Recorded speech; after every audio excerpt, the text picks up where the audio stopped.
Hi, I'm Simon Duke, Managing Editor at Expana. Here's the Wednesday Weekly Roundup. US President Donald Trump again informed the media that the war with Iran will end very quickly, again raising skepticism among investors. Also of note, Trump left China at the end of last week with no real tangible help from Beijing to end the Iran war, despite 2 days of discussions. Trump had been expected to urge China to use its leverage with Iran to make a deal, but analysts doubt China will be willing to push Iran hard due to the country's value to Beijing as a strategic counterweight to the US. In any case, it has been reported that leaders in Washington and in Beijing have a shared desire to reopen the Strait of Hormuz. The International Energy Agency, meanwhile, said earlier this week that commercial oil inventories are depleting rapidly, with only a few weeks' worth left due to the war and to the closure of the strait to shipping. We had previously said in this video series that Europe is highly exposed as a major importer of both fertilizer and gas. The disruption of shipments through the strait has increased prices for these items. But on Tuesday, the European Commission set out plans to offer extra emergency funds to farmers struggling with soaring fertilizer costs caused by the war, and to consider stockpiling supplies to prevent future price shocks.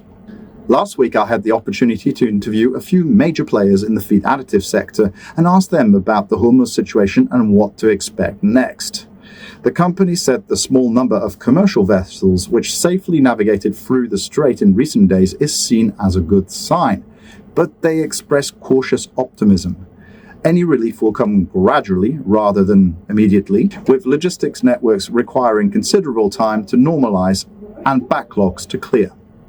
A prolonged disruption, should that be the reality, presents much greater risks to the broader feed additive sector and to all industries. It would likely extend the current environment of volatility and uncertainty across logistics, energy-linked inputs, and raw material flows. Frederick Helmqvist, head of supply and commercial operations at dsm-firmenich Animal Nutrition and Health, spoke of a fundamental industry shift, moving from a primary focus on cost optimization toward a more balanced approach that prioritizes supply security, reliability, and risk management.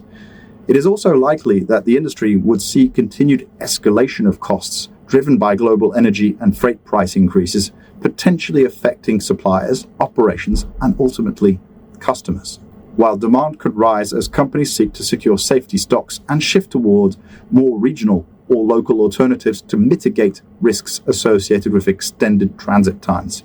Those were the words of Joaquin Fernandez Victoria, who is Global Director of Operations at EW Nutrition. Patrick Charlton, Vice President Europe at Alltec, however, expressed confidence that supply chain routes have enabled a degree of flexibility to manage these kind of disruptions. In his view, supply chain challenges in the past 5 to 6 years, basically since COVID, have made the industry somewhat more agile and resilient. That's it for today. Visit expanamarkets.com to read all our coverage of the Middle East conflict. And as always, I appreciate you tuning in, and I'll see you in the next one.